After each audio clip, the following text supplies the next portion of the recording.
नमस्कार दोस्तों, stock India classes आपका हार्दिक स्वागत करता है। फर्स्ट टाइम चैनल को विजिट करें तो सब्सक्राइब जरूर कर लें। सब्सक्राइब करने के साथ यहाँ से बेल आइकन को हिट करें और ऑल को जरूर सेलेक्ट करके रखें ताकि आने वाली नई वीडियो का नोटिफिकेशन आपको मिलता रहे।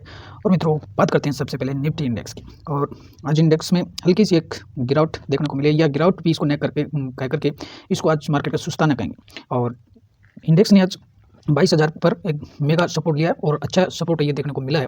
और हालांकि मार्केट ने आज इंडेक्स ने आज सपोर्ट एक अच्छा सपोर्ट लिया, 22,000 के ऊपर ही क्लोजिंग देखने को मिली है। हालांकि ये प्रीवियस जो क्लोज था उससे नीचे ही क्लोजिंग जाते हुए देखने को मिली है। और एक प्रॉफिट बुकिंग के चलते आज निफ्टी और सेंसेक्स दोनों में ही गिरावट देखने को मिल रही है। और मेजर इस गिरावट का अगर मेजर कारण देखें तो आज इंडेक्स दोनों जो इंडेक्स है सेंसेक्स और निफ्टी दोनों ने अपने ऑल टाइम हाई को टच किया। और उसके बाद में इसमें कुछ ग्लोबल वीकनेस, ग्लोबली कोई पॉजिटिव संकेत नहीं थे। दूसरा अगर देखें तो प्रॉफिट बुकिंग थी आज आईटी स्टॉक्स में, और इसी वजह से आज इसमें हल्की गिरावट है वो यहाँ देखने को मिली है। साथ ही इसमें एचडीएफसी जो बैंक थे उसके Q3 रिजल्ट्स भी फोकस में थे। इस वजह से निफ्टी की तरफ से इसमें सपोर्ट देखने को नहीं मिला। और इन कुछ मिले जुले कारणों की वजह से आज हल्की है वो प्रॉफिट बुकिंग मार्केट में देखने को मिली है। ओवरऑल देखें तो सेंसेक्स में भी करीबन 200 अंकों की गिरावट के साथ बंद हुआ है और प्रीवियस जो क्लोज था 73,327 से नीचे फिसलते हुए देखने को मिला है। और आज मार्केट ने एक बड़ा ऑल टाइम हाई भी निकाला है, 73,437 का हाई किया। और इस हाई से उसके बाद में बड़ी है वो प्रॉफिट बुकिंग करीबन 200 अंकों की प्रॉफिट बुकिंग देखने को मिली है। तो आज ये तो रहा मार्केट का सीजन। और इसमें भी अगर देखें तो इसमें जो पिछले 5 दिनों से लगातार जो तेज़ी देखने को मिल रही थी मार्केट में, उसमें उसका आज वो 5 दिनों की तेज़ी पर रुकावट देखने को मिला है। और आज दोनों ही निफ्टी और सेंसेक्स दोनों ही सुस्त आते हुए देखने को मिले। ऑल ओवर अब ये तो रही मार्केट की बातें। और मित्रों, आज बात करते हैं अब सिर्फ एक स्टॉक्स की बात करेंगे। आज ये स्टॉक्स है वो क्रैश होते हुए देखने को मिला है। और स्टॉक्स है एंजल वन, नाम बताने की आवश्यकता नहीं, हर किसी को ध्यान है। तो एंजल वन का स्टॉक्स आज है वो बड़े क्रैश का शिकार होगा। हालांकि कंपनी में कोई गड़बड़ नहीं है और कंपनी के जो Q3 रिजल्ट्स है वो कल ही पोस्ट में Q3 रिजल्ट्स भी अच्छे देखने को मिले हैं। लेकिन एक मेजरली एक बड़ा कारण देखने को मिला है जिसकी वजह से आज स्टॉक्स है वो क्रैश होते हुए देखने को मिला। ऑल ओवर देखें तो आज क्लोजिंग करीबन इसमें 500 से ज़्यादा अंकों की गिरावट के साथ है वो 3348 पे है वो एंजल आज 3348 पर क्लोज होते हुए देखने को मिला है। प्रीवियस क्लोज की बात करें तो प्रीवियस जो क्लोज था इसमें 3875 पर था। कल का जो क्लोजिंग था स्टॉक्स में वो 3875 का था। और इससे करीबन कल की जो क्लोजिंग है उससे करीबन 500 अंक है वो नीचे क्लोज हुआ है। और आज ये सबसे बड़ी जो गिरावट देखने को मिली है, हालांकि इसमें कोई बड़ा कारण नहीं है, लेकिन हो सकता है कि बड़े जो इन्वेस्टर्स थे उन्होंने अपना प्रॉफिट बुकिंग किया हो और आगे के प्रोस्पेक्ट देखे हों। लेकिन Q3 जो रिजल्ट थे इतने बुरे भी नहीं थे। और आज अगर मार्केट देखें तो इसका एक कारण यही था कि जो Q3 जो अपडेट देखने को मिला था कल, तो उसमें Q3 रिजल्ट्स में कुछ हल्की सी एक पिछले क्वार्टर को ये अपडेट नहीं कर सका। और इसमें देखें तो इन्वेस्टर्स हैं जो बड़े इन्वेस्टर्स का देखें expected said it is a given opportunity to bye.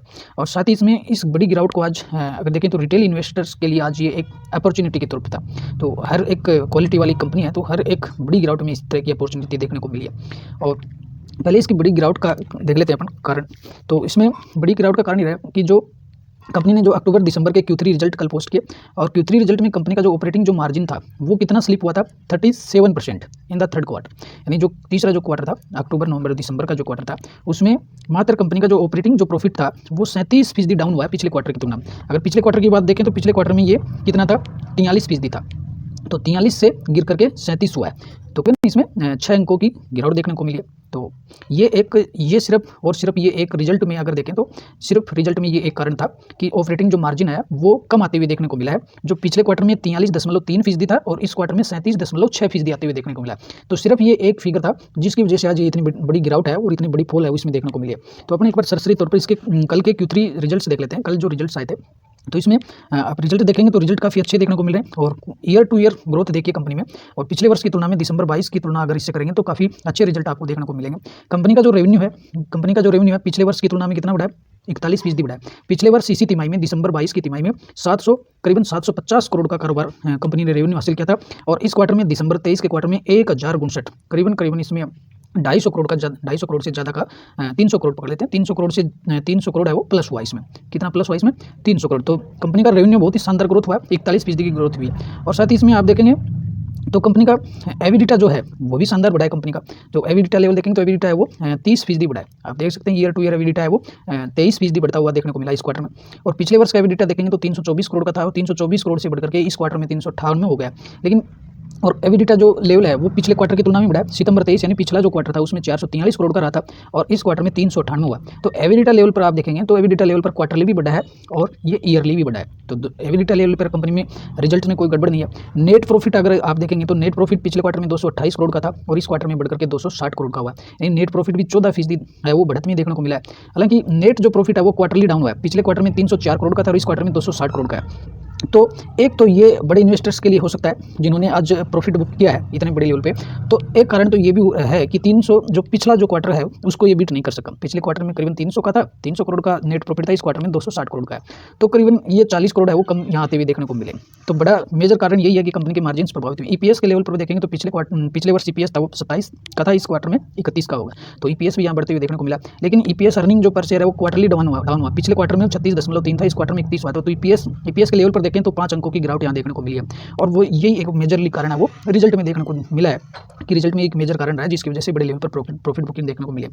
हालांकि स्टॉक्स के पिछले परफॉर्मेंस को अपन देखेंगे तो बहुत ही शानदार परफॉर्मेंस मल्टीबैगर स्टॉक साबित हुआ है। पिछले एक महीने का परफॉर्मेंस देखेंगे तो स्टॉक्स है वहीं के वहीं एक रेंज में या कंसोलिडेशन के फेज में घूम रहा है। पिछले एक महीने में स्टॉक्स में तो गिरावट हुई और न इसमें तेजी देखने को मिली है।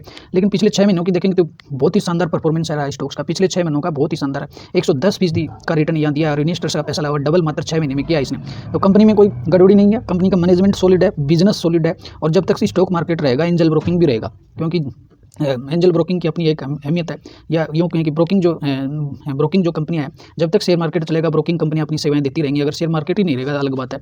तो ये एक प्लस पॉइंट है। दूसरी बात कि अपने इंडिया में एनएससी और बीएससी की जो क्लाइंट बेस है वो बढ़ता जा रहा है कि डीमेट अकाउंट की संख्या अगर बढ़ती रहेगी तो इन कंपनियों को कोई खतरा नहीं है। क्योंकि कोई ना कोई येन केन प्रकरण कोई किसी न किसी ब्रोकिंग कंपनी का ऐप उसे लेना ही है ट्रेडिंग करने के लिए या इन्वेस्टमेंट करने के लिए। तो ऑल ओवर अब तक का परफॉर्मेंस अच्छा है, कंपनी का क्लाइंट बेस भी बढ़ रहा है, आगे चर्चा करेंगे अपन। दूसरी बात देखें तो पिछले एक साल का परफॉर्मेंस देखिए आप, कंपनी ने पिछले एक साल में 160% का रिटर्न दिया और आप इससे ये कंपनी के स्टॉक्स के ग्राफ से पता चल रहा है कि कंपनी का ग्राफ लेफ्ट टू राइट चढ़ रहा है। तो ये बहुत ही शानदार देखने को मिल रहा है परफॉर्मेंस। तो एक परफॉर्मेंस के लिहाज से अगर देखें तो आप इस कंपनी को परफॉर्मेंस के लिहाज से रिटर्न्स के मामले में आप इसे कमतर नहीं आंक सकते हैं। और इस तरह की डीप में रिटेल इन्वेस्टरों के लिए एक आज इन्वेस्टर्स के लिए या रिटेल इन्वेस्टर्स के लिए एक सुनहरा मौका था जी। तो इस प्रकार बड़ी जो अगर डीप आती है इसमें तो आपको इसमें बेझिझक इसमें खरीद करके चलना चाहिए। और जो बड़े विद्वान लोगों का कहना भी है स्टॉक मार्केट में वही सक्सेस होते हैं जो हर डीप पर के खरीद करके चलते हैं। बगते हुए को हर कोई देखता है लेकिन जो नीचे पैरों में जाकर गिरता है उस समय उठाता है, उसकी बात अलग भी होती है। तो बड़ा एक पैसा यहाँ से बनाया जा सकता है जो आज इस लेवल से अगर हर गिरावट में इसको उठाते हैं। कंपनी के बारे में जान लेते हैं कुछ सरसरी तौर पर। तो कंपनी का डाइवर्सिफाई फाइनेंशियल सर्विसेज वाली कंपनी है और डाइवर्सिफाई बिजनेस है। प्राइमरी रूप से कंपनी है वो किसमें है, बिजनेस ऑफ स्टॉक मार्केट है, कमोडिटी मार्केट है, करेंसी ब्रोकिंग, यानी जो ट्रेडिंग के जो तीनों सेगमेंट है, तीनों सेगमेंट में कंपनी काम करती है, स्टॉक्स में भी और कमोडिटी में भी और करेंसी में भी। साथ ही ये इंस्टीट्यूशनल ब्रोकिंग का भी काम करती है और मार्जिन ट्रेडिंग फैसिलिटी भी प्रोवाइड करती है। डिपॉजिटरी सर्विसेज भी मुहैया कराती है और डिस्ट्रीब्यूशन ऑफ म्यूचुअल फंड्स के लिए भी लीडिंग है जो एनबीएफसी, और एनबीएफसी की तरह भी काम भी करती है और लोन वगैरह का कंपनी लोन भी उपलब्ध करवाती है। कॉर्पोरेट एजेंट्स के तौर पर भी कंपनी काम करती है। किन के लिए, इंश्योरेंस जो कंपनी है उनके लिए कॉर्पोरेट एजेंट का भी काम करती है। तो कंपनी के बिजनेस में कहीं भी कोई फॉल्ट नहीं है, कंपनी का बिजनेस शानदार है और अपना जो सेगमेंट है उसमें डाइवर्सिफाई बिजनेस है। तो यहाँ भी कंपनी के एक पॉजिटिव सेंस है। दूसरी बात है कि कंपनी का मार्केट शेयर देखिए कि कंपनी का जो मार्केट शेयर है जो नेशनल स्टॉक एक्सचेंज है उस पर कंपनी का जो क्लाइंट इंप्रूव्ड हुआ है, यानी नेशनल स्टॉक एक्सचेंज पर जितने क्लाइंट्स उपलब्ध हैं उनमें से अगर कंपनी के पास कितने आते हैं 11.5% से ज़्यादा क्लाइंट है और Q2 2023 में इसका 10% था जो अगले इस क्वार्टर में बढ़कर के 11.2 हो गया। और तो ये total number of active clients of NSC पर अगर देखेंगे आप, एनएससी पर जो टोटल क्लाइंट है, एक्टिव जो क्लाइंट है वो करीबन 4.2 मिलियन थे। ये Q2 2023 की बात है, यानी सितंबर 23 तक का डाटा है। डाटा के हिसाब से इस क्वार्टर की अलग बात करेंगे अपन, इस क्वार्टर में काफ़ी बढ़कर के है। तो सितंबर 23 तक इसमें जो क्लाइंट बेस था एनएससी का 4.2 था, जिसमें से 11% अकेला एंजल वन के पास है। कंपनी का रेवेन्यू ब्रेकअप देखिए, ग्रोस बुकिंग का कंपनी की ग्रोस जो ब्रोकिंग से आता है 68% का रेवेन्यू आता है। इंटरेस्ट ऑन डिपॉजिट से 16% रेवेन्यू आता है। एंसिलरी ट्रांजैक्शन से 7% आता है। डिपॉजिटरी से 6% और डिस्ट्रीब्यूशन से 1% और अदर से 1%। तो रेवेन्यू का डिस्ट्रीब्यूशन ब्रेकअप वो भी काफ़ी अच्छा है। दूसरा देखेंगे ग्रोस ब्रोकिंग जो रेवेन्यू का स्प्लिट देखिए, यानी जो ब्रोकिंग जो रेवेन्यू है उसमें कहाँ से आता है। तो ब्रोकिंग में भी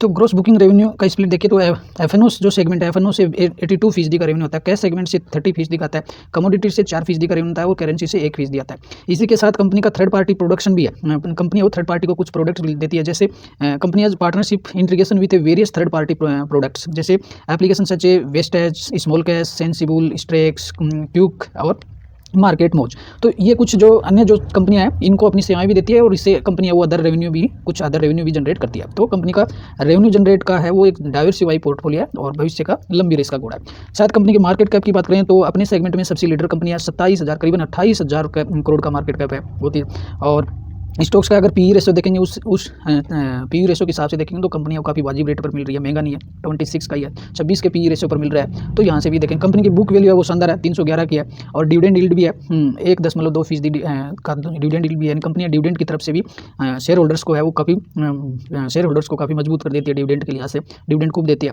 और कंपनी का रिटर्न ऑन कैपिटल इक्विटी है वो भी 44% का। तो फंडामेंटल फैक्टर देखेंगे तो कहीं भी डिफॉल्ट नहीं, कंपनी बहुत मजबूत है। तो हर एक डीप पर इसको उठाते जाइए, बहुत बड़ा पैसा इसमें बन सकता है। कंपनी के P&L देखिए 12 महीने का देखिए तो मार्च 17 से अगर आप देखेंगे तो लगातार कंपनी का जो है P&L बढ़ता गया है। मार्च 17 में 440 करोड़ का था, मार्च 18 में 770, डबल हो गया करीब, 19 में 778 है, फिर मार्च 21 में है वो 1289, मार्च 22 में 2200 करोड़ और मार्च 23 में है वो 3000 करोड़ है।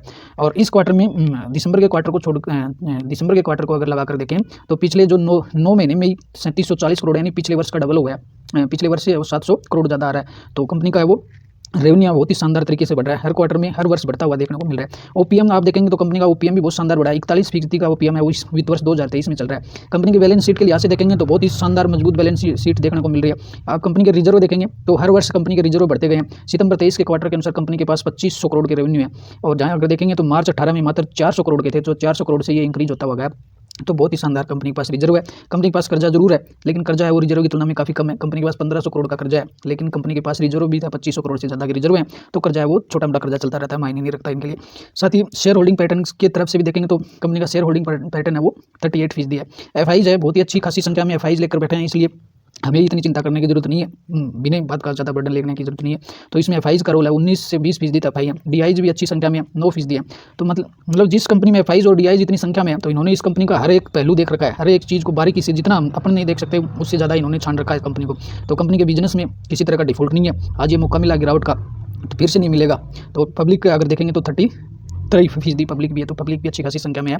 तो हर फैक्टर है वो बैलेंस शीट के लिहाज से मौजूद अच्छी है। दूसरी तरफ Q3 जो परफॉर्मेंस है, तीसरा जो क्वार्टर है Q3 2024, इसमें भी बहुत ही शानदार आपको इसमें आंकड़े आपके सामने रख रहा हूँ। तो आप ये बिल्कुल आंकड़ों के लिहाज से आप इसे देख करके चलें। इस आज की गिरावट के लिए बहुत ही शानदार मौका था, जिसने खरीदा होगा माला माल हो जाएगा। क्लाइंट एक्विजिशन मैट्रिक्स देखिए, कंपनी का क्लाइंट बेस देखिए तो इसमें कंपनी का टोटल जो क्लाइंट बेस है क्वार्टर ऑन क्वार्टर है वो इसमें 14% की ग्रोथ हुई है। कंपनी के पास इस क्वार्टर 31 दिसंबर तक 19.5 मिलियन है वो क्लाइंट बेस है कंपनी के पास। ग्रोस क्लाइंट एक्विजिशन कितना हुआ है 2.5 मिलियन, इसमें क्वार्टर ऑन क्वार्टर 16.2% की ग्रोथ हुई है। और साथ ही इसमें आप देखेंगे share in Indian demat accounts, और इंडिया में जितने भी भारत देश में जितने भी शेयर जो अकाउंट्स हैं तो उन अकाउंट्स में कंपनी का हिस्सा है वो 14% है। 14% अकेली लेकर के एंजल 1 अकेला लेकर के बैठा है, बाकी का सभी में है। और इसमें 80 अंकों की ग्रोथ इस क्वार्टर ऑन क्वार्टर 80 अंकों की ग्रोथ भी है। दूसरी बात अगर देखेंगे इसमें कंपनी का एक्टिव क्लाइंट बेस, कि ये क्लाइंट तो हो गई, ये तो टोटल क्लाइंट है, अब इनमें से कितने एक्टिव हैं जिससे कंपनी को रेवेन्यू हासिल होता है। तो एक्टिव क्लाइंट बेस है वो NSE एक्टिव क्लाइंट बेस देखेंगे, नेशनल स्टॉक एक्सचेंज के जो क्लाइंट है उनमें से 5.3 मिलियन इसी के हैं और इसमें 10% की ग्रोथ है वो क्वार्टर ऑन क्वार्टर हुई है। और दूसरी अगर देखेंगे rank in increase NSE active client, यानी NSE पर जितने भी एक्टिव क्लाइंट बढ़े हैं उनमें दूसरी रैंक है वो किसकी है, एंजल 1 की है। एंजल 1 ये दूसरा नंबर पर आता है। Share in NSE active client base है जिसमें इसका हिस्सा 14.8% आता है, 19 अंकों की बढ़ोतरी हुई है। और ट्रांजैक्शन मैट्रिक्स देखेंगे कि ट्रांजैक्शन के लिहाज से देखेंगे तो इससे भी कंपनी को बहुत बड़ा फायदा है। नंबर ऑफ ऑर्डर्स कि टोटल जो नंबर्स होते हैं 350 मिलियन ऑर्डर्स लगते हैं रोजाना, जिसमें क्वार्टर ऑन क्वार्टर है वो 3.5% की है वो बढ़ोतरी हुई है। एवरेज डेली टर्नओवर देखेंगे तो 36 ट्रिलियन का, इसमें 21% की ग्रोथ हुई है। और share in retail over equity turnover का है जिसमें 26% की ग्रोथ देखने को मिल रही है। और कंपनी की फाइनेंशियल इस क्वार्टर में Q3 में कंपनी के फाइनेंशियल मैट्रिक्स देखेंगे तो टोटल जो नेट जो रेवेन्यू रहा 8.3 बिलियन रहा, 14% क्वार्टर ऑन क्वार्टर बढ़ा। और इसमें अर्निंग पर एबिलिटा अगर देखेंगे 3.6 बिलियन रहा है। और PAT अगर देखेंगे तो आप 2.6 बिलियन रहा है जिसमें 14% की है। इसमें यहाँ PAT में गिरावट हुई है 14% की। तो ये एक छोटा सा एक कंपनी इस बार इस क्वार्टर ऑन क्वार्टर डिफॉल्ट कर गई, जिसकी वजह से ये गिरावट हुई है। गिरावट नहीं, मैं तो ये कह रहा हूँ कि इसे बहुत बड़ा मौका मिला है आज, और आगे भी अगर इसमें कल भी गिरावट होती है तो हर एक गिरावट पर है वो खरीदना चाहिए। साथ ही अगर बहुत ही बड़ा आंकड़ा है, सबसे मेजरली आंकड़ा ये है कि इंडिया में है वो डीमेट अकाउंट की संख्या वो क्वार्टर ऑन क्वार्टर बढ़ रही है। तो Q3 में और जो डीमेट अकाउंट में जो इंक्रीज हुई है 25% बढ़े हैं, यानी पिछले क्वार्टर की तुलना में, सितंबर की तुलना में और दिसंबर तक जो डीमेट अकाउंट खुले उनमें 25% की ग्रोथ है, यानी बहुत ही शानदार ग्रोथ है वो इस समय इंडिया में देखने को मिल रही है। डीमेट अकाउंट संख्या में बहुत ही भारी बल्क में खुल रहे हैं और जब तक डीमेट अकाउंट खुलते रहेंगे, चलते रहेंगे, तो इन कंपनियों को फायदा होता रहेगा। साथ ही कंपनी का परफॉर्मेंस देखिए, कंसोलिडेटेड बुक वैल्यू देखिए पर शेयर, अगर आप देखेंगे इसमें तो हर क्वार्टर में इसका बढ़ता गया और Q3 24 में इसका 331 का है, वो कंसोलिडेटेड बुक वैल्यू पर शेयर की देखने को मिल रही है और ये कॉन्स्टेंटली Q2 2021 से बढ़ रही है, कभी भी बीच में ना कम नहीं हुई है, बहुत ही शानदार तरीके से बढ़ी है। कंसोलिडेटेड EPS देखेंगे तो EPS भी कंसोलिडेटेड जो 2021 में 10.4 था और उससे बढ़ करके बहुत ही शानदार हुआ है और Q3 2024 में 31 का देखने को मिल रहा है, हालांकि पिछले क्वार्टर में EPS 36 का था। और डिविडेंड पे आउट देखेंगे तो कंपनी है वो डिविडेंड से भी मालामाल कर देगी, डिविडेंड भी बहुत शानदार देती है। 2021 में इसका डिविडेंड पे आउट था वो 46% का था और Q3 में इसका है वो 41% का, तो डिविडेंड पे आउट का रोल भी बहुत ही शानदार देखने को मिल रहा है। तो हर लिहाज से कंपनी फंडामेंटली रूप से बहुत ही मजबूत है, तो जिसने भी आज उठाया होगा उसके लिए भविष्य में कंपनी बहुत ही बड़ा पैसा क्रिएट करेगी। और आज की डिलीवरी देख लीजिए, आज कुल शेयर ट्रेड हुए 1,26,665 शेयर है वो ट्रेड हुए और जिसमें से 39,660 शेयर है लोग घर लेकर के चले गए, यानी 31% की डिलीवरी रही आज। 31% शेयर है लोग अपने घर लेकर के चले गए आज, तो अच्छी खासी है, कोई बड़ी तो नहीं कह सकते, लेकिन जिसने भी इसको खरीदा होगा भविष्य में वो मुझे लगता है कि उसको अच्छा बेनिफिट मिल सकता है। तो इस गिरावट ने कह करके एक अपॉर्चुनिटी के तौर पर लें और अपना विचार करें। कंपनी फंडामेंटली रूप से बहुत मजबूत है, वो सब चीज़ें मैंने आपके सामने रख दी है और खरीदना, बेचना और होल्ड करना ये आपका निजी मामला है, मेरा इसमें कोई इंटरफेयर नहीं है। तो जो फंडामेंटली रूप से वो कंपनी की बातें मैंने आपके सामने रखी हैं, आशा करता हूँ कि आपको हेल्पफुल लगा होगा। और कुछ नए मित्र लोग हैं जो चैनल को पहली बार देख रहे हैं, वो बेल को हिट करके सब्सक्राइब जरूर कर लें और वीडियो को शेयर कर दें। आपका अच्छा लगा हो तो वीडियो को शेयर भी जरूर कीजिए, कमेंट्स करके जरूर बताएं ताकि हम वीडियो की क्वालिटी को मैनेज कर सकें। नमस्कार, अगले वीडियो में फिर मिलते हैं।